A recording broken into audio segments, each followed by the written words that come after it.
OPP responded to more than 200 crashes over the past 24 hours as the GTA received its first snowfall of the season. This is a live look outside at the roads this hour. Good afternoon. Parts of the GTA experienced a record-setting snowfall yesterday, leaving many people unprepared when they hit the roads. The OPP says drivers being caught by surprise contributed to the overall number of crashes, and they are urging people to stay safe on the roads. CTV's Janice Golding has been following how people are dealing with the wintry conditions and joins us now live with more. Janice. Hi, Andrea. Yes, it was a very frosty morning following our first real blast of winter this weekend, which came quite early this year. In fact, this was the biggest snowfall that we have seen in our city since November 9th, 1969. According to Environment Canada, Toronto saw 10 centimeters of snow yesterday at Pearson, with 17 centimeters falling in Hamilton, which saw the highest amount in the GTA. That meant we all had to spend a little extra time getting ready this morning, finding our hats, gloves, and boots, and clearing off our cars. And, of course, many headed to their local garage to get their winter tires put on. Now, the OPP says in the last 24 hours, we saw 220 crashes on our highways, and another 120 cars got stuck in ditches. And that doesn't include the morning rush hour. Toronto police, meanwhile, say there was a 52% increase in property damage collisions compared to this time last year, with 38 crashes and 21 personal injury collisions. This came actually without warning, essentially, and it really came. And sometimes we hear about it and it turns out to be nothing, but we actually got some pretty significant snow accumulation. And even though it ended towards the evening hours of last night, the temperature just dropped, and whatever was on the ground, on the sidewalks, on the side streets, just turned into this crusty, hard snow ice that really makes it challenging to, first of all, get your vehicle clear of ice and snow before you get going, and then the side roads, they're slick. We are seeing a busier than normal Monday morning. Typically, we get that Monday morning rush, but as well with the conditions there, we are seeing more tows and winches, calls for that kind of stuff come through. So busy day, and we're just telling everybody, and it looks like from your traffic report that people are driving according to the weather conditions, but slow and steady wins the race on this day. We're all going 100 miles an hour right now. As soon as everybody catches wind of the news that the weather's getting worse, it's just nonstop, go, go, go, morning till night. Now, CAA says it is also time to get your emergency kits ready, meaning pack a tea light, some matches, a blanket, a shovel, and some charging cables, as well as some non-perishable food, because you never know when you might need them.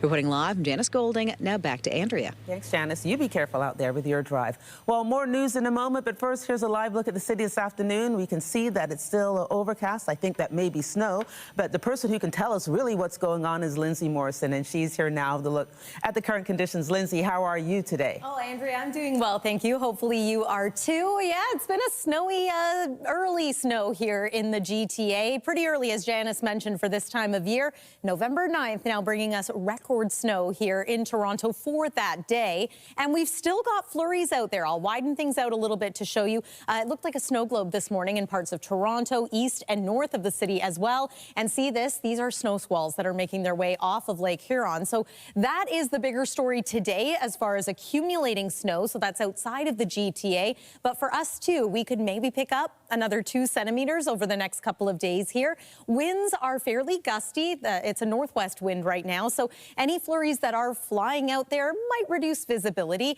And you're going to have to watch for some slushy and even icy spots still on sidewalks, driveways, and some roads. It's -3 degrees right now. It feels like -9. All of a sudden, we have catapulted ourselves into winter. Here's today at a glance, likely to stay below freezing. -1 degree, the forecast daytime high, feeling like -3. We'll take you through what you need to know weather-wise for the rest of the week coming up. For now, Nathan, though, I'll send it over to you. All right. Thank you, Lindsay.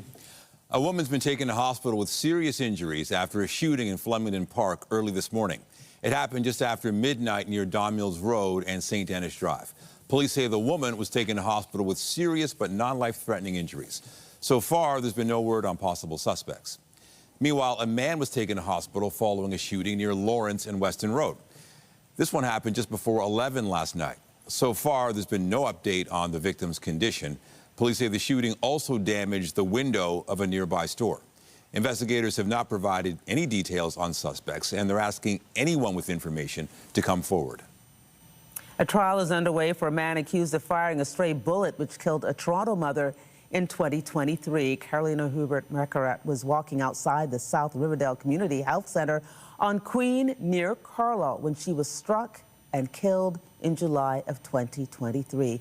There had been an altercation involving 3 men shortly before the shots were fired, and the Crown Attorney says the bullet that killed Hubert-Mercarat was fired by Damien Hudson, who is now on trial for second-degree murder. He has pleaded not guilty. Today, court is hearing from witnesses who worked at the health center.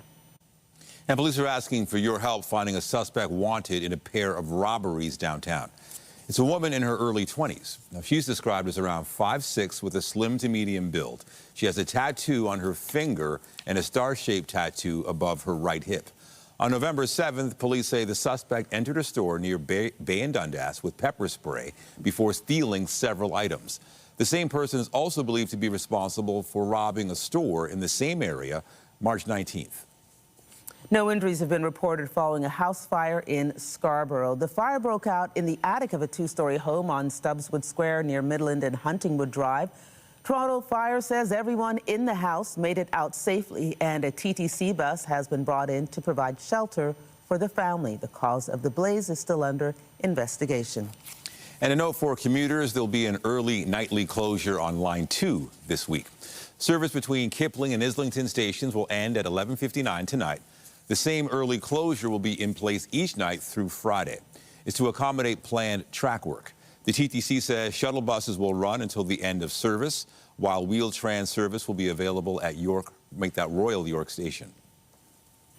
Flags were placed outside Sunnybrook's Veterans Center this morning as part of an annual tradition ahead of Remembrance Day. The funds from Operation Raise a Flag support the Veterans Center directly. CTV's Mike Walker joins us now live with more on the initiative. Mike. Well, Nathan and Andrea, just an incredible sight here outside Sunnybrook. The veterans who call the Veterans Center here at Sunnybrook Hospital home will wake up to this tomorrow morning on Remembrance Day. A sea of Canadian flags. As you mentioned, this is the 15th year for Operation Raise a Flag, which is honoring the services and sacrifices made by our veterans. Now, this morning, a small army of volunteers, staff, and military members have been planting approximately 30,000 Canadian and Indigenous designed flags across the lawns here at Sunnybrook to honor the nearly 150 veterans currently living here. We spoke with a couple of those veterans this morning, including Oswald Reese, who served with the 48th Highlanders and participated in several UN peacekeeping missions. He talked about what this campaign means to him during this somber time of remembrance.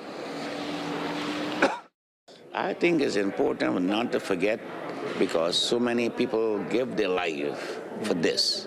So to forget all them people, I mean, not only Canadians, it's a worldwide thing. And that's what I enjoy thinking about. I don't just think about the Canadians, but I serve with other soldiers too, from different countries, you know. You think how they think about it too, you know. So planting the flags mean a lot. I think it's something that should never stop doing. We are here to commemorate, to say thanks, to pay tribute to all of our veterans. There's 150 that live here in the Veterans Center.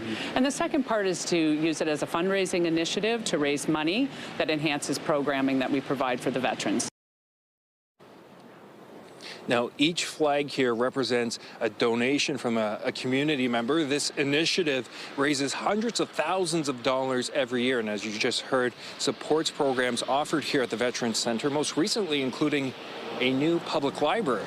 Reporting live, I'm Mike Walker. Andrea, back to you. Thank you, Mike. Still to come, climate scientists and delegates from around the globe have gathered in Brazil for the COP30 summit. We'll have more on the effort to address the climate crisis a little later in the newscast. But first, Canada's Public Health Agency says the country has now officially lost its measles elimination status. Canada had held the status since 1998. However, after a spike in cases over the past year, the Pan American Health Organization has revoked the status. The Public Health Agency of Canada says it reviewed recent data and confirmed sustained transmission of the same measles virus strain in Canada for a period of more than a year. I think it's really going to involve funding federal, provincial, and municipal public health programs so they could do the good work that they're intended to do. And part of that good work is community outreach, building trust among all the communities for which they serve, and being able to lower barriers to vaccinations, like routine childhood immunization, such that you bring the vaccines to the people rather than people to the vaccines. This isn't something that we're going to fix overnight. This is going to be an ongoing process where we need to really dig deep and do the hard lifting. Health experts say slipping vaccination rates in parts of the country could lead to a surge in more vaccine-preventable illnesses. And as temperatures drop across the country, warming centers are opening up to help people out of the cold. Yes, now demand for the center is rising, and finding locations each year is becoming more challenging. CTV's Alison Bamford reports.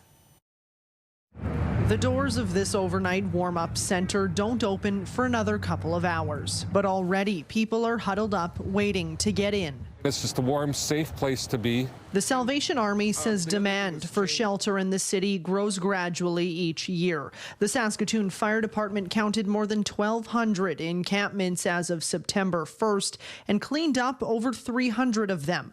In all of last year, crews cleared 218. Gordon Taylor says it's an indication drop-in center numbers could be up again this winter. When we opened on Monday night, we had 30 guests. It's gradually increased already through the first week. Last night we had 70. So we'll see how that trends and continues to go in the days ahead. Finding space for some of the most vulnerable is complicated and a challenge every fall. Just this week, Saskatoon City Council scrambled to find this temporary location for its women-only warm-up center. There are not a lot of options. No one necessarily wants to provide their facility for a use such as this. The province provides operational funding and in September announced $3 million in new money to have drop-in shelters open year-round in Saskatoon. Plans are far from finalized, but the social services minister says it's not up to the province to decide on locations. What the ministry can do is try to ensure that that process happens in an expedient manner. Between the city's two warm-up centers, Taylor says they should be able to meet demand for now, hoping future year-round services address some of the challenges. We need to do better long-term planning to have these things solved year to year rather than each year. And in the meantime, he says they'll do what they can to help those in need. Alison Bamford, CTV News, Saskatoon. Climate experts and delegates from roughly 200 countries have gathered in Brazil for the COP30. The summit is focused on limiting the climate crisis before catastrophic warming becomes inevitable. I'm hoping that this is an opportunity for all the stakeholders to come to the table to really talk about what it is everybody can do to reduce the emissions within the context of their own nations, but also what other stakeholders like private sector can do, and also talking about discussions such as the role of technology. 50,000 people are expected to attend the United Nations Climate Change Conference over 11 days. They will discuss global transitions to a green fuel economy, global warming, and the consequences of failing to implement previous pledges. The chief of the summit says many rich countries have lost enthusiasm for tackling climate crisis. The U.S. is not sending any high-level representatives to the summit. CTV's Scott Hurst has been following the summit and joins us live now more. Scott, what is the focus this year for the annual climate change conference? Because we've had 30 years of this, and apparently not much has changed. Good afternoon, Andrea. International leaders are being urged to tackle the climate crisis with more urgency and more cooperation, but it comes at a time when some key global partners, as you mentioned, the United States, appear to be pulling back in their climate fight. Now, the climate summit ultimately brings countries together to take stronger action on climate change. Consistency, one of the key goals, is to keep warming to limits set a decade ago by the landmark Paris Agreement, but it's a goal many experts say may be slipping out of reach. Canada, for its part, also likely to face criticism as observers point to the recent budget, big on development and expansion on energy projects, but a retreat from some Trudeau-era climate policies. Canada's Environment Minister over the weekend pitching the country's climate competitiveness strategy as a shifting approach that she claims connects climate ambitions with economic growth. Here's more from Canada's Environment Minister, Julie DeBrusen. This strategy connects our climate ambition with a plan for economic growth. driving competitiveness in our industries while making meaningful emissions reductions that drive us towards net zero by 2050. It prioritizes measures that deliver the greatest emissions reductions and increases competitiveness at the lowest cost for Canadians. Now, Andrea, the question with the framework and the concern about the climate competitiveness strategy is that it appears to be short on detail and provides no update on where Canada stands on emission reduction targets. You know, Scott, Canada's talking about new pipelines south of the border. They have phrases like drill, baby, drill, and burn, baby, burn. So some leaders are not attending COP30. Do we know why? Is it political, or is it just, you know, they've lost their will? A lot of it is political, Andrea. A big question is ultimately who's not going to be there. Let's start with who will be there, particularly from the Canadian delegation. I mentioned the Environment Minister, Julie Debruzen. She will lead Canada's delegation to COP30. However, Prime Minister Mark Carney will not be there. One of the key absences, and this might not come as a surprise, is U.S. President Donald Trump. As is quite well known, he is very critical of climate science, and he's also been the leader who pulled the U.S. out of the landmark Paris Agreement. And just this past couple months in September at the UN General Assembly, Andrea, the U.S. president going so far as to call climate science and climate change ultimately a con job. And so there are questions and concerns about the ongoing relevancy of the COP summit, as there are some key partners, namely the U.S., that appear not to want to take part in the ongoing summits. Okay, CTV Scott Hurst. Scott, we always appreciate your detail. Have a good afternoon. Thanks, Andrea. You too. Thank you. That's for the comedy. Canadians hurt by industries, Canadian industries hurt by U.S. tariffs, like the forestry sector, we're looking to the federal budget for support. CTV's Sarah Plowman has more on their concerns and their hopes for the near future. When your biggest customer causes pain, you feel it a lot.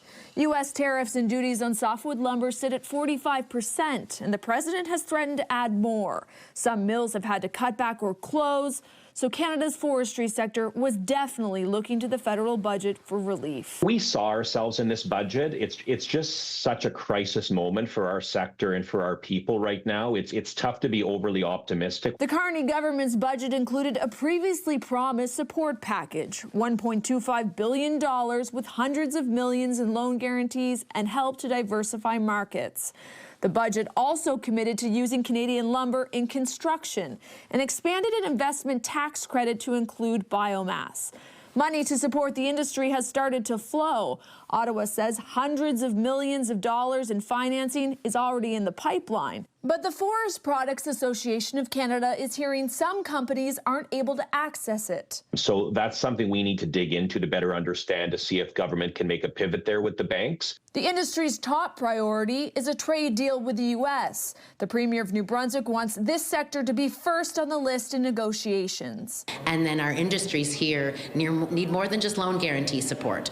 We want to make sure that when they talk about expanding and diversifying markets, that is money that's going to be out the door tomorrow. At a summit in Vancouver last week, Ottawa agreed to set up a task force with BC, pledging more support for forestry. Obviously too tight to the budget to be reflected there, but we're looking for that from the federal government. The head of Unifor thinks the Build Canada Homes program will bring a boost, and the support package is crucial, but is calling for a coordinated national strategy bringing government, industry, and unions together. We really believe that this is essential to making sure we can weather this crisis. Sarah Plowman, CTV News, Fredericton.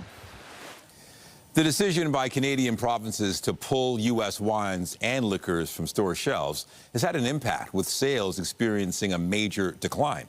The California-based Wine Institute says U.S. wine sales in Canada fell 91% in the second quarter of 2025. Meanwhile, the president of Wine Growers of Nova Scotia says wineries in that province have seen an increase in sales.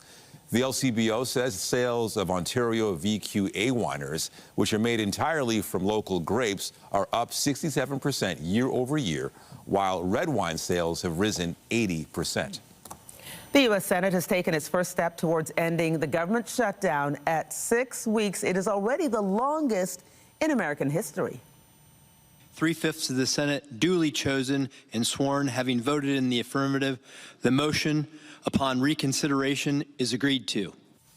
On Sunday, moderate Democrats agreed on a measure which will fund the government through January. The shutdown has seriously affected a number of federal government services, including cutting food benefits to 41 million low-income Americans and creating long delays at U.S. airports. The deal came only after Republicans agreed to a vote in December on extending subsidies which help low-income people pay for private health insurance.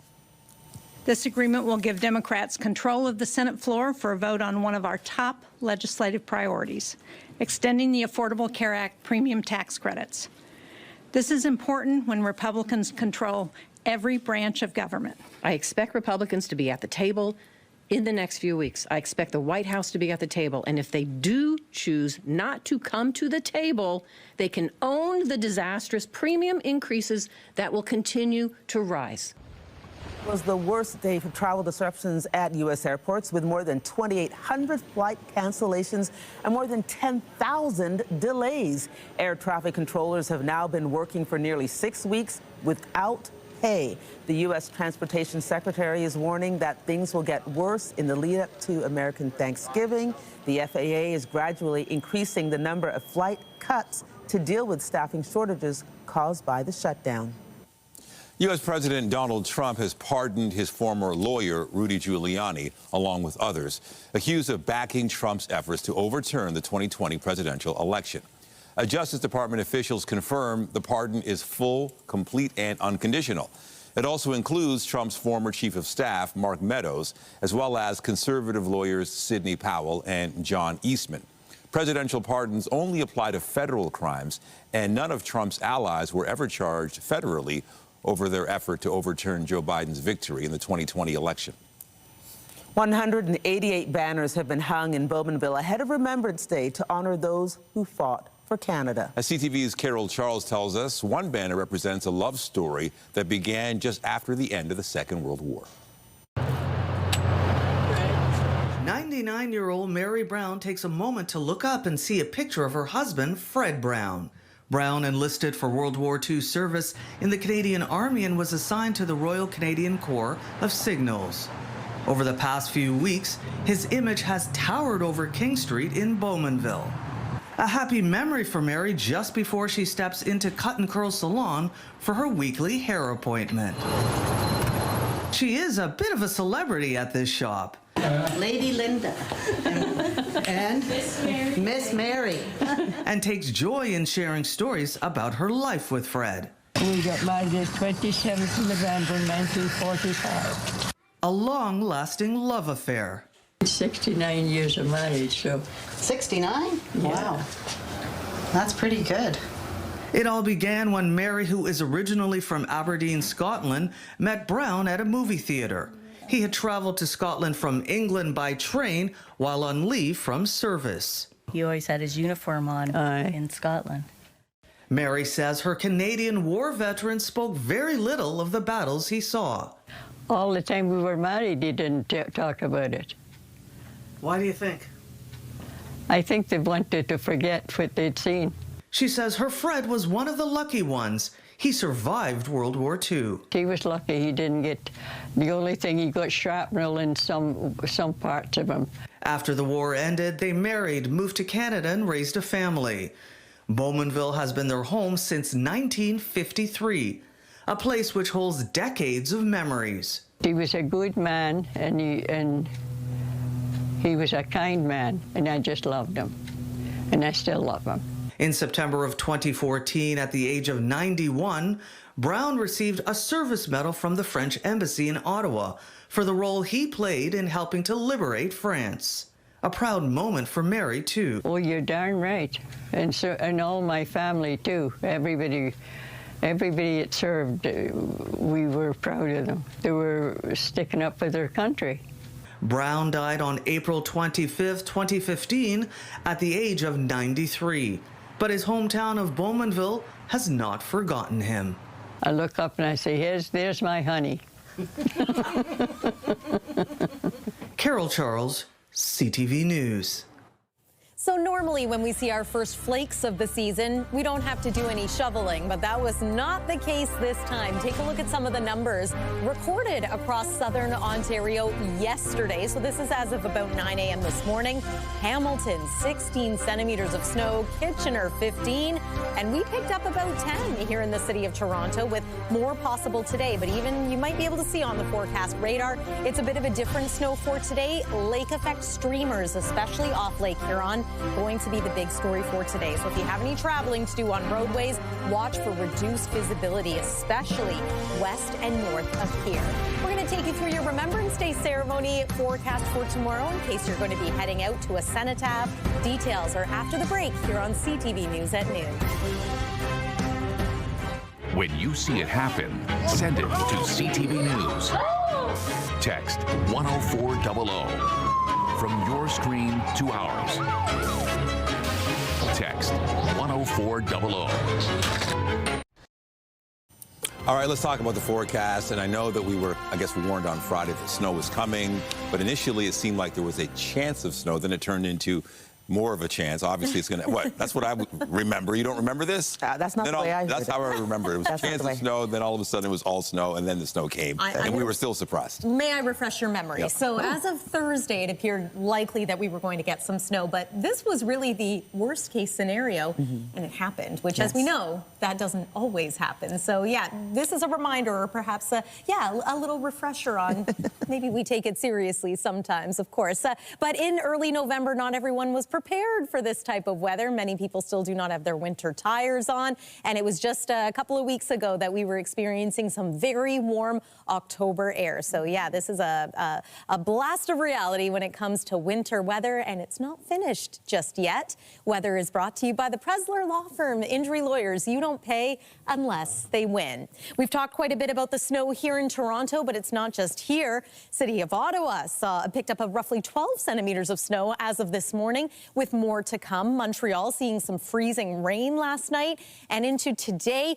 It's possible that some parts of Quebec will pick up 30 centimeters of snow by the time all is said and done on about Tuesday. And again, the big weather story today in southern Ontario, snow squalls. Now, these are different from the system snow that we got yesterday. So yesterday's was a widespread system that swept across southern Ontario. Let me show you the watches and warnings that are in place. These are snow squall watches and warnings, along with a winter weather travel advisory for the Bruce Peninsula. Snow squalls can impact very localized and very specific areas, but it can change. So while there's snow right now coming off of Lake Huron, these bands can oscillate as the winds change a little bit. So it could be sunny one moment, and then the next thing you know, if you're driving in this part of Ontario, you're hit with a wall of snow. So it's a bit of a dangerous setup. We just want to be mindful of that. We still have some flurries impacting the GTA, lessening compared to earlier this morning, and certainly compared to yesterday. For the most part, we have said goodbye to that low that brought us all the snow, but we remain a little unsettled here through the next couple of days. It looks like we might pick up an additional 1 to 2 centimeters of snow here at home. And again, more than that expected for areas north and west of here. Some areas might pick up 20 centimeters by the time all is said and done. Perhaps a lake effect band off Georgian Bay impacting us into tomorrow morning. There's 11 a.m. for Remembrance Day ceremonies. A little bit of mixed precip possible, or even likely, with the temperature starting to climb. And then by Wednesday, it's mild enough for us once again to get into some rain as opposed to snow, hopefully washing away any of that snow that's on the ground. Winds will continue to be a story as the week goes on, eventually changing to a southwest wind, so that will bump up our temperature. We're at -3 degrees right now. I want to remind you of the fact that our seasonal norm is 9. So we are well below that for today and for tonight, -2 overnight tonight. There's tomorrow's high, 3 degrees. And if we can here, we'll take a quick look at your 7-day forecast. That chance of showers continuing through the middle of the week, but hopefully returning to some sunshine by about Thursday, Friday. A little warmer over the weekend as well. Andrea, I'll send things over to you. Thank you, Lindsay. AFC Toronto will square off with the Montreal Roses in the second leg of their Northern Super League final tonight. The teams are set to take the pitch at York Line Stadium yesterday afternoon, but the match was postponed due to inclement weather. AFC Toronto beat Montreal 2-0 in their first semi-final leg. A positive result tonight would send the team to the Northern Super League final, which is set to be held at BMO Field on Saturday. Former Raptors coach and Basketball Hall of Famer Lenny Wilkens has died. Wilkens coached 2,487 NBA games, which remains a league record. He was also a 9-time All-Star as a player before becoming a head coach. Wilkens served as the Raptors coach between 2000 and 2003, leading the team to 2 playoff appearances. He was the first NBA coach to reach 1,000 career victories. Lenny Wilkens was 88 years old. Still to come, new data suggests trigger warnings on social media posts are ineffective. We'll have those details when we come back.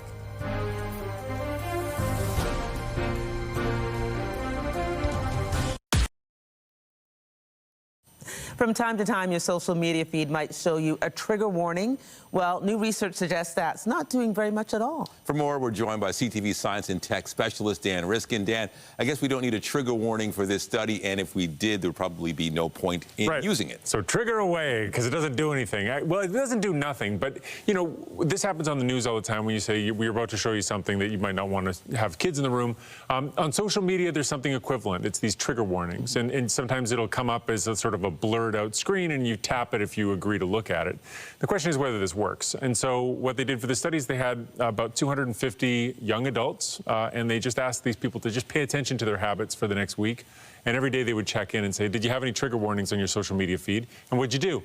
90% of the time, people just look at it. I mean, it doesn't seem to stop them, even when the trigger warning is relevant to the thing that a person does have anxiety about or issues around. They still go ahead and look at it because they're curious. And so the question is whether these trigger warnings are effective. If they're not, why have them? And is there a better option? But this doesn't seem to be doing what everybody thought they would do. I wonder if it does the opposite.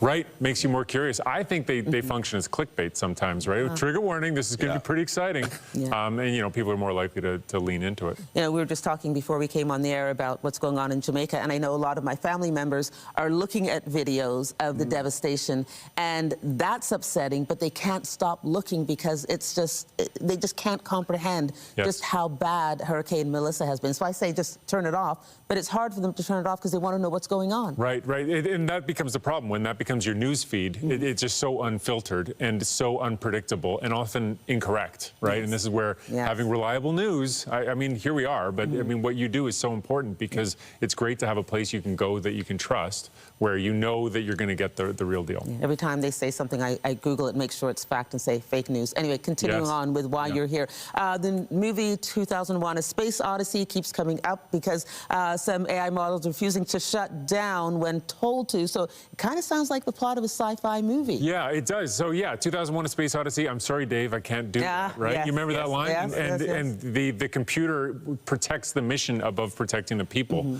And there's new research using AI models, and it sort of smells like that. So here's how it works: is it's ChatGPT, it's Grok, it's these different models, and they give instructions to the model that say you're going to do these things, and as a result of that, we're going to turn you off.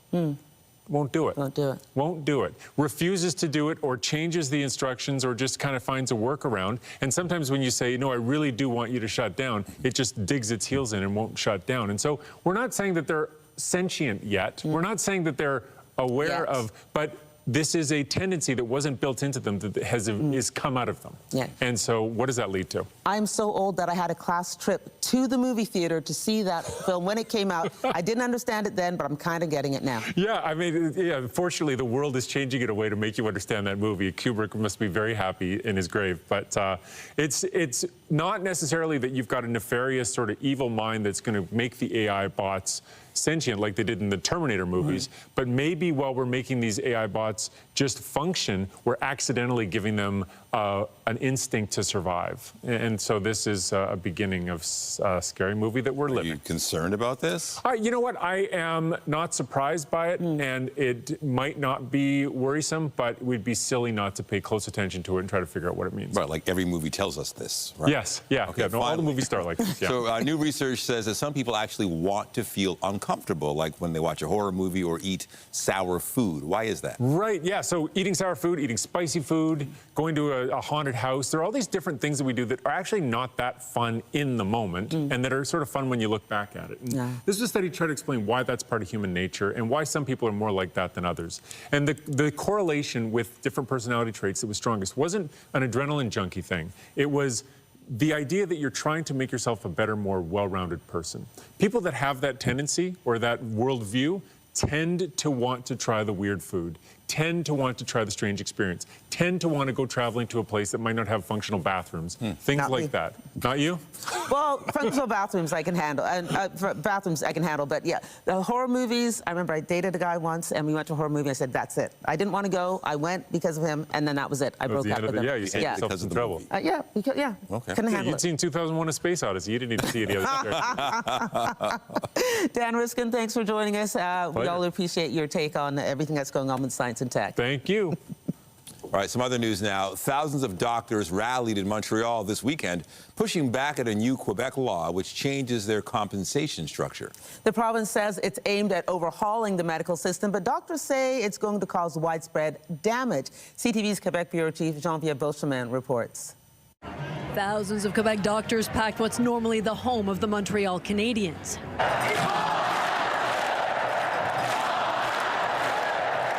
They're facing off against the government over Bill 2, the province's law overhauling physicians' pay and work structures. An all-doctor band providing the soundtrack to a rally that brought generations together. Medical students, residents, family physicians, and specialists united to denounce the law they call authoritarian dangerous. Internal medicine specialist Dr. Daniel Cobb followed his father's footsteps into medicine. We want the system to work. We want it to work. But the way they're going about it is only going to de-incentivize doctors from actually stepping up and making it work. Quebec invoked closure in late October to pass the law, its remedy to Canada's most overcrowded ERs and long surgery wait lists. The law ties a percentage of a doctor's salary to performance targets and pays family doctors a fixed sum per patient visit. Doctors here say it will simply drive away those practicing in Quebec. C'est pas une loi pour construire, c'est une loi pour brimer. Dr. Lionel Ange Pongui resigned as head of obstetrics and gynecology at a hospital in the Outaouais region. He's now considering practicing next door in Ottawa. So Law 2 was billed as something that will help access. In fact, Law 2 is breaking our system. It's breaking our doctors. 250 doctors have actually applied for an Ontario license over the last 2 weeks. Compare that to just 19 applications from June to October 22nd. 70 applied to New Brunswick. So if doctors leave the province, they're going to be even shorter than they were before. Wait length times are going to increase. And those at the rally say it's time Quebec starts treating patients and doctors with a dose of respect. And the doctors vow to continue to fight a law they say simply hurts an already ailing healthcare system. Geneviève Beauchemin, CTV News, Montreal. Still to come, Tim Hortons is offering free coffee to veterans and armed forces members to mark Remembrance Day. We'll have more on the promotion when we come back. Get Toronto's top stories, breaking news alerts, and watch live. Download the CTV News app. Welcome back. A 103-year-old veteran will be among those attending the National Remembrance Day ceremony in Ottawa tomorrow. While he was far from the battlefield, he played a crucial role in Canada's war effort by boosting morale at home. CTV's Kathy Lee has the story. I would have been 20, 21. Clad in his Royal Canadian Air Force uniform is a young man ready to answer the call of the Second World War. I thought, oh boy, I'm going overseas. I really wanted to go. But instead, the new recruit was assigned as a leading aircraft man, stationed in Skidooc, New Brunswick, doing small repairs and sometimes big projects. We got a Hawker Hurricane, a single-seater fighter plane, and we got it as in kits, and we put it all together, and I did the electrical work on it. The sparks and circuits kept Elmer Friesen busy for a year and a half, until his service took a musical turn. I was always singing. Wherever I went, I was always singing. When he was recruited into an entertainment group. We did variety shows, two of them, and we also did Gilbert and Sullivan Opera. We performed in Moncton and Nova Scotia and Prince Edward Island. Friesen wasn't overseas, but his role at home was just as crucial, lifting spirits of civilians as wartime tension grew. It was really good to see the reception that we got when we did entertain them. I know that it took some relief out of their concerns. He would go on to perform for another year or so. And while the curtain has long since fallen, the melodies never really left. Take me out to the ball game. At 103, his voice may be softer, but the echo of his service remains. Proof that duty isn't always measured in combat, but sometimes it's measured in music. Kathy Lee, CTV News, Calgary. Tim Hortons is offering free coffee to veterans and armed forces members to mark Remembrance Day. The company says Canadian veterans and active duty military members who present a valid government-issued veteran service card or military service ID card can receive a free hot beverage of their choice tomorrow. The promotion applies to all locations across Canada. Tim Hortons president says it's a gesture of appreciation for their service and sacrifice.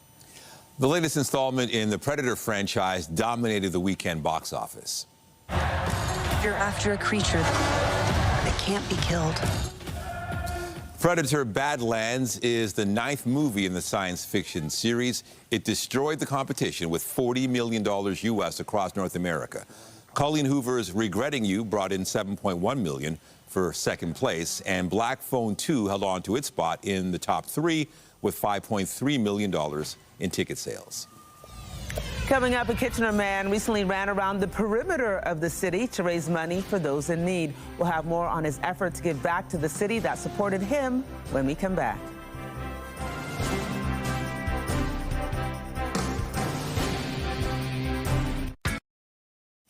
A Kitchener man is going the distance to make a difference, running around the perimeter of the city to raise money for people in need. CTV's Kerry Schmidt has more on how the refugee turned runner is giving back 1 kilometer at a time. It's not about medals or finish times. For Jovica Savic, it's about helping those who are struggling to make ends meet. It brings such warmth to my heart. The local runner, refugee, and social media content creator says this 51.9-kilometer run is his way of giving back to the city that gave him a home. I was born in former Yugoslavia. I was born in Bosnia. Kitchener has become the real, true home now. We've been here for, I think, close to 20 years now. Savic, better known as Yahtzee Runs on social media, ran the full perimeter of Kitchener with a group of supporters in under 8 hours. We just hit 25K. The sun is shining bright. Almost halfway.